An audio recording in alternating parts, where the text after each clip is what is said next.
Good afternoon. We're at 1 p.m. and as mayor I've called a special city council meeting to have the city council consider a number of issues that we will have before us for business today. Those being the appointment of a finance officer, approval of an expenditure with regard to the June cleanup in the city, and then also a discussion with regard to negotiating strategies for upcoming labor negotiations. I would just point out to the council and those present that on Monday I was in St. Paul, and you may know I chair the Lessard Sams Outdoor Heritage Council, which is a state council appointed by the governor and the legislature. We had a presentation by the Department of Administration, and as part of that presentation they had a 5-minute video on the open meeting law. Very, very interesting. We spent about 20 to 25 minutes learning about the open meeting law and making sure that we were complying as a council with that, the Lessard Sams Council. The one thing that I didn't know was that the only items that can be discussed, and the word discussed is used very significantly in the presentation, there cannot be any other discussion. I assumed you could have discussion, no action, but I was wrong there, and so we will only have discussion on those items that have been placed before us and have been noticed to the public and the media. So with that, the first item for new business is the appointment of a finance officer for the City of International Falls. I might also note that Councillor Briggs is absent, and Councillor Jacksaw are both absent at this time, and I know that Councillor Jacksaw is out of the country. I'm not sure where Councillor Briggs is at this moment. So we will proceed as we have a quorum of the City Council, and would ask that the Administrator advise us with regard to the appointment of a Finance Officer for the City. Thank you very much, Mr. Mayor and councilors. As you indicated, Mr. Mayor, the Human Resources Committee had considered the applications that we would receive for the Finance Officer position. Excuse me, we did receive 6 applications. A couple of them were incomplete. We conducted the appropriate interviews for the people that met the minimum qualifications, and the interviews were conducted by the Deputy City Administrator, myself as the City Administrator, and as you indicated, Councillor Briggs and Councillor Jacksaw, which are both members of the Human Resources Committee of the City Council. And so we had conducted the interview, and we had a series of, actually I think it was 20 supplementary questions to the application form that we usually include and require for submittal. And the committee, after conducting those interviews, reviewing the supplementary questions, had unanimously and enthusiastically, I would say, agreed to appoint Brad Edisted to the position of Finance Officer based upon his many years of work experience over at Boise Cascade and now PCA. Brad did graduate with a 4-year college degree in accounting, which makes him suited and meeting the minimum qualifications for the Finance Officer position. And he's held a number of different positions, and Brad's actually here today, and I might just invite him to come forward before the council would take a vote on the position, just so he can say a few words about his background and his experience and his interest in this position, and then perhaps ask you to move forward with the HR Committee's recommendation to hire Brad. Before I would ask him to come forward, I would point out that in your packet materials there's a single sheet of information that talks about the salary benefit information, and I might just walk through that real quickly for you.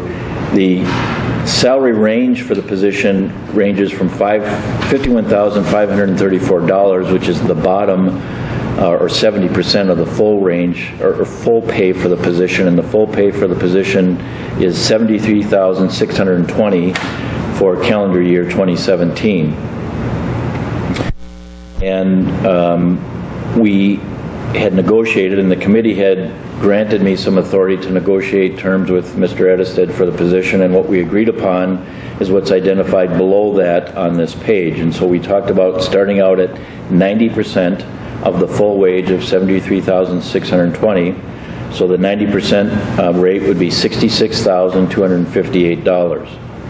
At 6 months, he would progress to a pay scale at 95% of the full wage, and that would be $69,939. And then after 1 year of continuous service, he would be paid 100%, which in the 2017 wage scale is $73,620. Now, if history is any teacher, and historically we've always increased salaries effective on January 1st of a new year. So when we get into next fiscal year, the number of $73,620 will likely change based on whatever the council agrees to increase salaries by for non-union personnel. So whatever that rate is, if it's a 1% increase, 2% increase, 3% increase, that $73,600 will reflect 100% of whatever that new wage is. So I want to make sure that that's clear, and then we've identified the benefits for the position, and they're all standard until you get down to the paid sick leave. And we agreed, just given Mr. Edisted's progress through his life of employment, he's fairly far along in his life as a worker. He's not just immediately out of college or out of high school. So we agreed to give him 12 days of paid sick leave to start, and he will accrue sick leave at the rate of a day and a half per month for a maximum of 180 days, or that also equals 1,440 hours, and that's standard for all non-union salaried employees. So he would accrue a total of 18 days per year sick leave, and that's standard for all non-union employees. The other change would be vacation pay, and again, because he's been in the workforce for 25 years or more, his vacation, which was negotiated, and at 4 weeks paid vacation to start, and he wouldn't use any of that vacation until he's worked here for 6 continuous months, and then it would accrue thereafter as the salary benefit policy list for non-union employees for the number of years of service he has as a city employee. So he would get 4 weeks going forward until he'd be eligible to receive 5 weeks, which I believe is with 20 years of service. Paid holidays is standard, 10.5 days, and then 3 personal days per year. And there'd be a 6-month probationary period, and then the work day was identified, or the start date for him to work would be, and he's agreed, provided the city council takes action. Now he'd like about 3 weeks time before so he can provide notice to his current employer and get situated for the new position. So we're proposing a start date of 8 o'clock on Monday, August 21st, and again, that would be subject to city council approval. So we've gone over this, and Betty and I have met with Brad, and we're very happy to have him agree to those terms and to agree to serve the City of International Falls as finance officer. So that's the HR committee's recommendation, and that's what we're asking the council to approve. Questions for the city administrator at this point? No, it's all good to know. All right. Very informative. Brad, would you care to come up to the table up here and just give us a profile or understanding of your education and experience and interest? As Ken alluded to, I graduated from Bemidji State in 1988. At that point, I came back to town and was hired in Boise at the time, different capacities, capital accountant, costing accounting, accounting, accounts payable,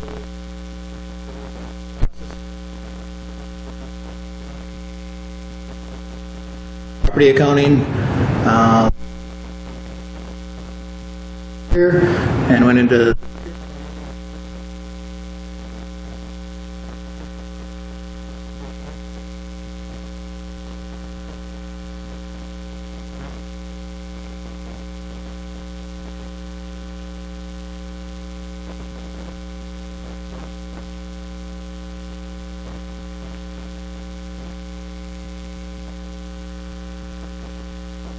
government accounting. It's a little different brand, but we're up for the challenge. Very good. Questions for Brad Edison at this point? None? Thank you, Brad. Thank you. Council's pleasure with the appointment. I would be happy to make that motion. Motion by Councilor Droba to appoint Brad Edisted as the finance officer for the City of International Falls. Second. Second by Councilor Pearson. Discussion on the motion or the appointment? Sounds very qualified.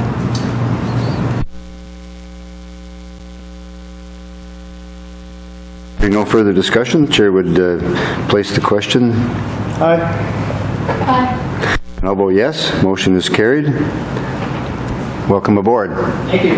Thank you. Then with regard to the salary benefit, the presentation that the administrator has put forth, your pleasure with that.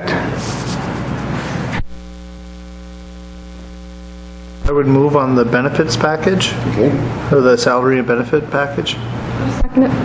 Motion by Councilor Droba, second by Councilor Pearson to approve the salary and benefit package for the finance officer as outlined by the city administrator.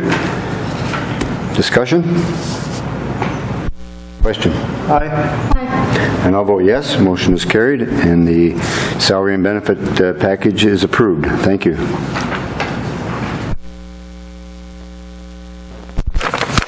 Congratulations, Brad. Thank you for agreeing to service. I know Betty is overjoyed to have you on board, and so am I. So thanks for being here. Thank you. Look forward to seeing you on the 21st. And as a general rule, you do not have to dress like Ken. We'll do my best. Wonderful. Thank you. We'll move to item 2 on the special council meeting, and that's approval of the claims for payment as recommended by the International Falls Koochiung County Airport Commission. And I might just take a moment, since Councilor Droba and Councilor Pearson are not members of the Airport Commission, just to point out the reason for moving forward with these 2 claims. First of all, the one on, and I'm looking at the 3rd page of the handout, which shows the 2 items. The first one is the Frontier Communications, and that goes with the map that the city administrator has handed out. And what Frontier is planning to do is, if you take a look at the map, in 2017 they're going to be putting fiber down Highway 1171 on the left side of the sheet, joining up with the fiber that was put in 2015 that goes across on Highway 332. They're then bringing it north on County Road 108 and into the terminal building.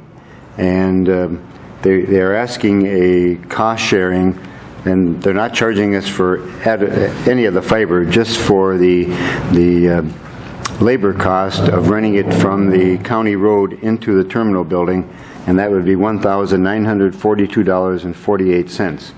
And so the new terminal building will be served by that fiber line. The Koochiung Economic Development Authority is very interested in that fiber line because one of the clients at the cold-weather testing building, which is just north of the terminal building, is very interested in having fiber to that point. Also back to Frontier, they're looking to connect back, loop back into town with their proposal for fiber to better serve the community. So that's the cost of that one.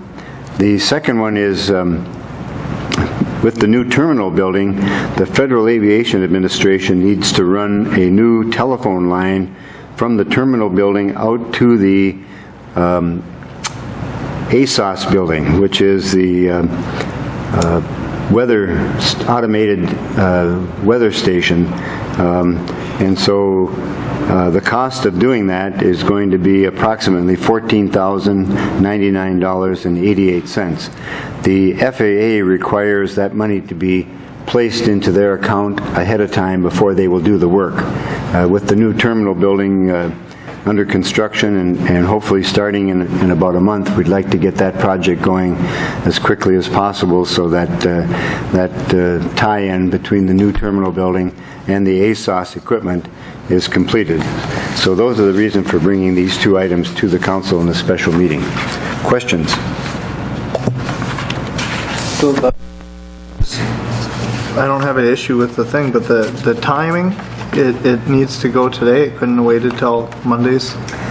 It just gives us a week jump on it with the terminal project under construction, and so we decided to bring it ahead of time. We could have waited till next Monday. The checks would have went out on probably Wednesday of next week. This just gives us, they'll go out today, and this gives us a week ahead. So in construction, this time of year, a week can be everything. Mr. Mayor, also, we can't get reimbursement until we actually make the expenditure, so it pushes the approval process to MnDOT Aeronautics a week ahead of where it would have been otherwise. So it's just... So your pleasure with item 2 on the special council meeting agenda. I would make the motion to adopt the resolution to make the payments. Motion by Councilor Droba to approve the resolution, adopt the resolution approving the claims for payment for the International Falls Couchiching County Airport Commission. Second by Councilor Pearson. Discussion on the motion or the invoices. Hearing none, question. Aye. I'll vote yes. Motion is carried, and resolution is adopted, and the claims for payment are approved. Thank you. Item number 3 is to approve the city expenditure not to exceed $1,400 for the June neighborly cleanup, excluding event fees, the HRA donation, county HRA donation, and expenditures approved for volunteer recognition. City Administrator. Thank you, Mr. Mayor, councilors. This is a housekeeping thing.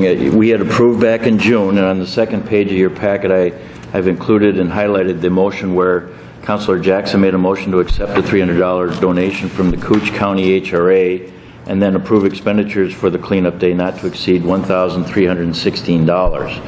And that was intended to go to tipping fees, printing, mailing flyers, postage and stuff to households to advertise the citywide cleanup day. Eddie has prepared this first cover sheet which shows the actual expenses that were incurred and what they went for. The total came to $2,063.19.